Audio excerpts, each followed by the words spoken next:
Ya, Assalamualaikum warahmatullahi wabarakatuh. Bertemu lagi di acara Insight Kohwa.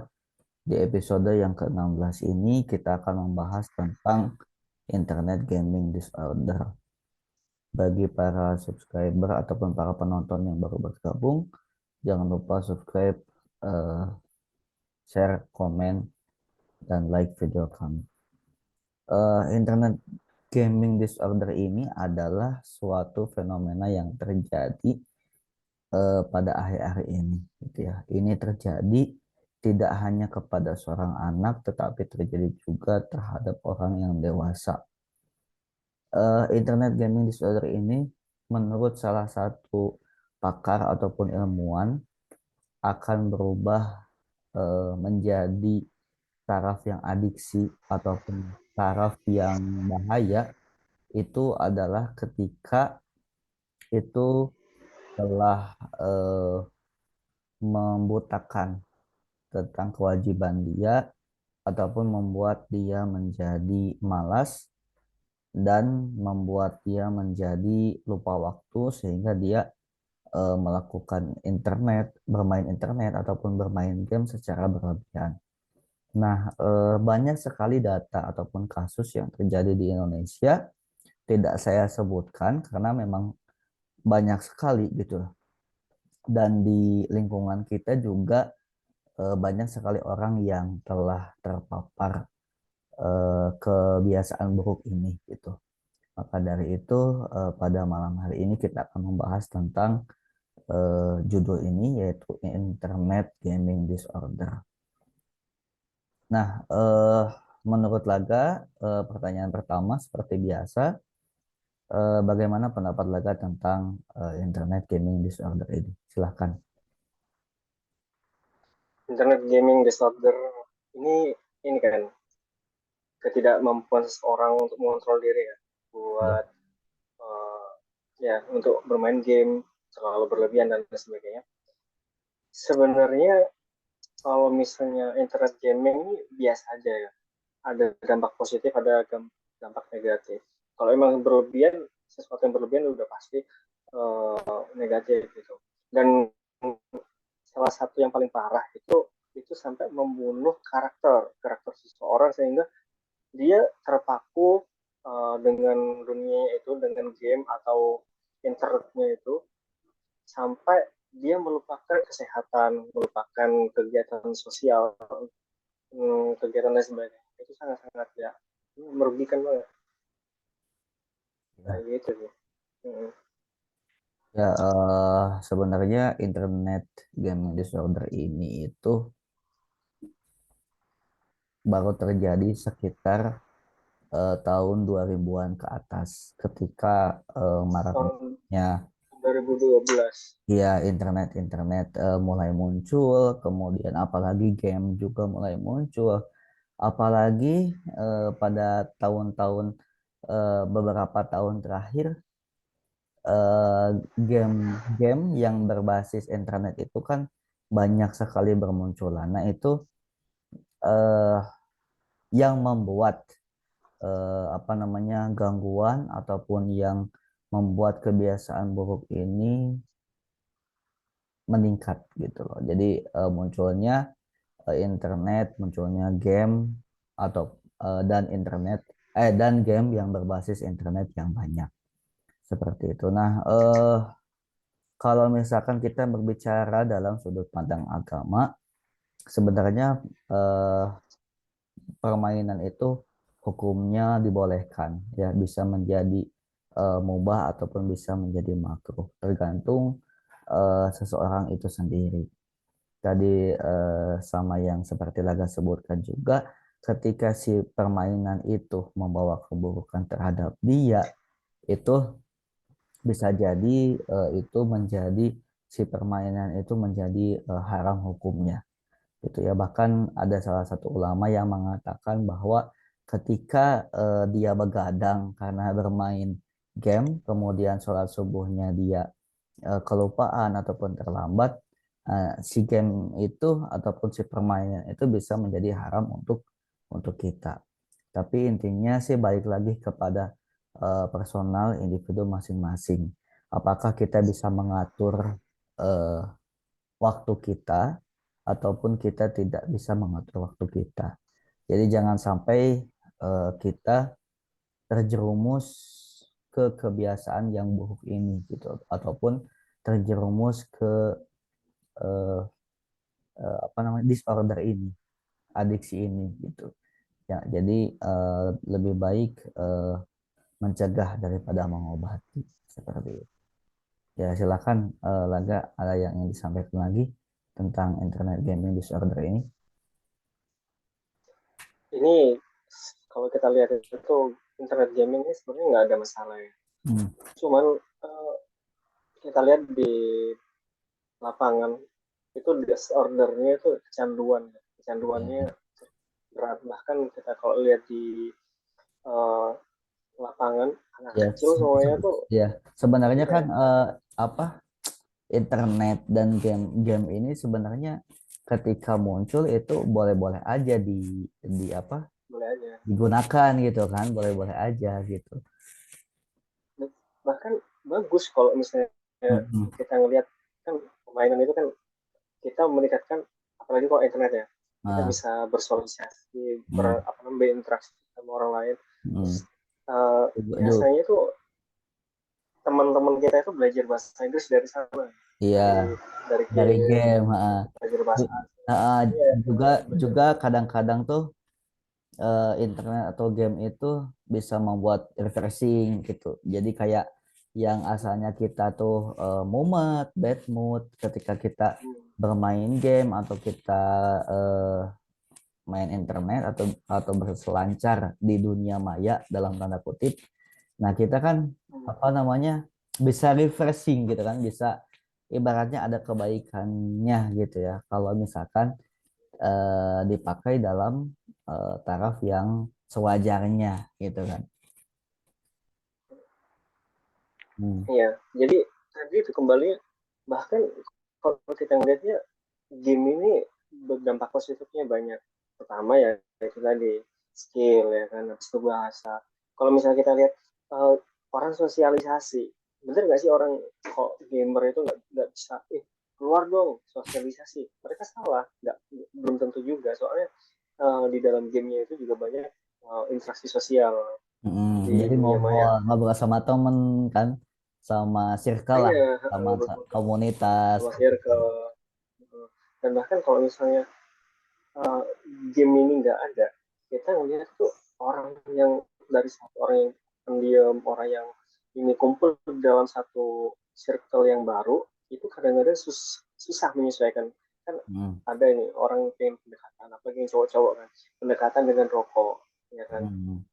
Tapi kan ada juga yang nggak ngerokok. Tapi kalau misalnya game, itu orang yang nggak kenal itu harus jadi kenal dan sebagainya itu lebih Ya, gampang. iya. Iya. Jadi lebih bisa ya lebih bisa membaur. Jadi Itu salah satu.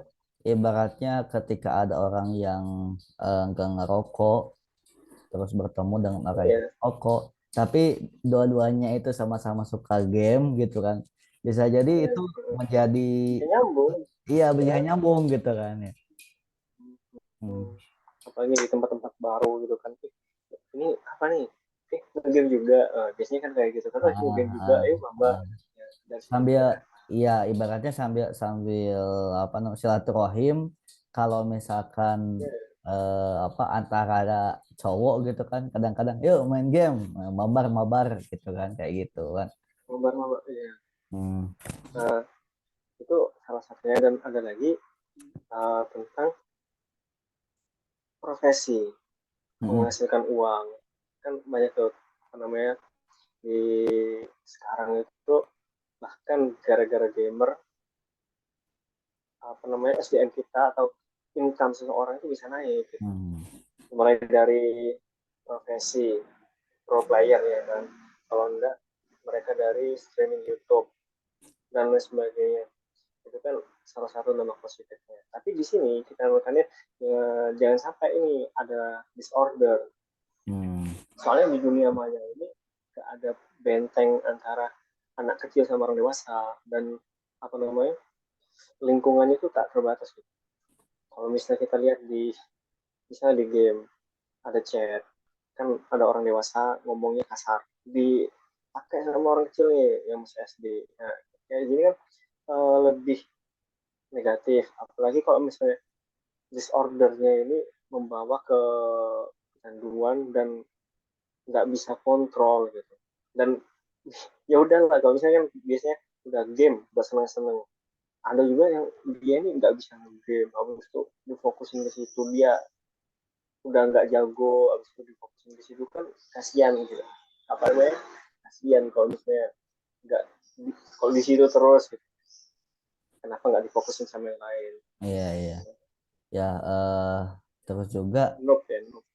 ya, terus juga saya tambahkan juga taraf antara kecanduan dan tidak kecanduan ini bisa teman-teman cek langsung kepada orang yang ahli gitu ya. Dan eh, jadi, nah, ketika kita merasa kita sudah gak beres nih dengan kebiasaan kita bermain internet ataupun bermain game, itu bisa jadi kita mulai masuk kepada eh, kebiasaan yang buruk gitu ya. Jadi belum tentu itu menjadi disorder, tetapi ketika misalkan lebih gak beres perasaan kita, nah silakan teman-teman menanyakan langsung kepada ahlinya apakah itu sudah masuk ke taraf disorder atau belum. Yang terpenting yang bisa saya sebutkan ataupun kami sebutkan adalah lebih baik kita mencegah dan sadar terlebih dahulu bahwa apabila kalau misalkan kita bermain game ataupun bermain internet secara berlebihan dan merusak, itu lebih baik kita kurangi atau kita tinggalkan gitu ya. Seperti itu. Hmm. Nah, kemudian kalau sekarang kita membahas bagaimana pencegahannya, paling dari saya tuh sebenarnya cara pencegahan yang lebih mudah adalah dengan cara CBT ya, jadi Cognitive Behavioral Therapy. Jadi CBT ini ataupun terapi ini tuh masuk ke dalam rumpun ilmu psikoterapi, yang mana tata caranya itu yang pertama kan kognitif behavioral terapi. Jadi kognitif itu dari pikiran, kemudian behavioral itu dari kebiasaan. Jadi terapi ini tuh pertama-tama tuh dia mengkonstruksi lagi, eh, memikirkan lagi apakah ini sudah benar ataupun salah. Jadi kalau misalkan pikirannya sudah benar, konstruksi pikirannya sudah benar, kemudian nanti berubah ke pola tingkah laku yang benar. Jadi apabila keyakinannya sudah benar, maka tingkah perilaku dia otomatis akan benar. Makanya ini dinamakan cognitive behavioral behavioral therapy gitu ya. Dan ini di apa namanya dibuat oleh ataupun salah satu ilmuannya yaitu namanya Beck, ya, tentang cognitive behavioral therapy ini gitu. Nah, kemudian eh, sebenarnya juga ketika kita sudah merasa kita apa namanya mengalami kebiasaan buruk ini, kita hendaknya itu lebih sadar diri aja gitu bahwa apakah yang kita lakukan ini benar, dan apakah apa namanya eh, pergi dari kebiasaan buruk ini benar gitu ya. Jadi harus dipertimbangkan ketika kita ingin melakukan sesuatu, hendaknya dipikirkan dulu apakah kita lebih baik bermain internet gaming ataupun kita lebih baik bekerja gitu ya. Jadi itu sih kalau dari saya cara penanganan dari kebiasaan buruk ini ataupun dari disorder ini. Dan sekarang silakan Laga, bagaimana cara penanganan internet gaming disorder ini menurut Laga? Kalau menurut saya tuh kita ngikutin dari Freya, orang itu uh, cenderung malas, apalagi bukan cenderung malas, tapi cenderung melakukan sesuatu sesuai dengan apa yang dia ingin, apa yang dia sukai. Nah, dari sini bagaimana kita mencari solusinya? Kita mencari solusi dengan sesuatu yang disenangi dia. Misalnya, ada hobi. Hobi dia jalan-jalan, hobi dia seperti itu. Nah, itu kalau nggak ada hobi, kita nyari hobi. Hobi yang lain. Kan banyak tuh hobi-hobi yang seru. Kayak misalnya traveling, habis itu hiking, dan lain sebagainya. Itu salah satu bentuk uh, cara menangani itu. Soalnya gaming ini dia kecanduan gara-gara senang. Jadi harus dicari sesuatu yang menyenangkan. Kesenangan yang Untuk lain. menandingi ya harus harus dicari gitu. Kalau enggak sesuatu yang lebih paksaan itu biasanya ya gara-gara tuntutan biasanya kerja atau tuntutan sekolah. Tapi itu juga nggak bisa menutup kemungkinan balik lagi. Nah, dari situ kita yang paling bagus tadi itu ya itu tadi mencari sesuatu yang kita senangi, hobi lain, misal main bola, misal diajak nongkrong, nongkrong apalagi kalau misalnya nongkrongannya orang cowok-cowok kan biasanya keren-keren gitu ya, Ya, Last ngopi, Weekly bahasa ngopi. apa gitu, ngopi yang nongkrong gitu, itu itu sih pelan-pelan mencari hobi baru, lingkungan stagnan di lingkungan itu kita cari lingkungan yang lain ya seperti itu. Kebiasaan ya kecil lah kayak kita bangun tidur atau sebelum tidur jangan sampai HP kita ada di sekitaran kita, kalau nggak ditaruh aja di meja, dimatiin apa sih namanya tuh jam, misal kita target jam 10 udah mati Hmm. internetnya, habis itu tidur, bangun-bangun mediasi dulu, jangan pegang HP dulu, sholat dulu ya kan, apa ngapain dulu, itu salah satu contoh kecil yang kita biasakan lah seperti itu. Ya, iya sih. Dan semoga para penonton ataupun para subscriber yang eh, telah mengalami kebiasaan buruk ini itu bisa mencegah ataupun bisa keluar dari kebiasaan buruk ini. Jadi bermain game boleh, tapi kalau misalkan bermain gamenya secara berlebihan itu yang tidak boleh gitu ya. Dan bermain game ataupun internet juga ada sisi positif dan sisi negatif. Tadi sisi positifnya itu bisa jadi dengan bermain game kita menjadi punya pekerjaan, menjadi pro player dan lain sebagainya. Ya bisa jadi dengan game juga kita otak kita refreshing, kita menjadi santai, kita menjadi menikmati hidup, gitu ya, menikmati apa namanya kenyamanan kita gitu. Nah, tapi ada dari sisi buruknya kalau misalkan sudah berlebihan itu akan berdampak buruk terhadap sosial kita, terhadap pekerjaan kita, terhadap kewajiban kita, eh, gitu ya. Jadi semoga para penonton ataupun para subscriber yang menonton video ini di episode kali ini bisa mendapatkan manfaatnya sehingga dia itu bisa mencegah ataupun bisa keluar dari kebiasaan buruk ataupun dari disorder ini ya. Nah, sekian. Laga ada tambahan lagi? Dan Udah aja. Ah, ya. Udah puas? udah Udah. udah Ya ya. Ya kalau gitu saya juga sudah puas. Baik. Eh, Sekian video kita pada malam hari ini di Insight Bahwa di episode yang ke-16 ini yang membahas tentang Internet Gaming Disorder. Jangan lupa bagi teman-teman yang belum menonton video kita di pembahasan ataupun di kajian lah yang topiknya berbeda, silahkan cek channel YouTube kita. Terima kasih, saya Andika dan Laga pamit. Sampai jumpa lagi di episode kita selanjutnya. Terima kasih. Wassalamualaikum warahmatullahi wabarakatuh.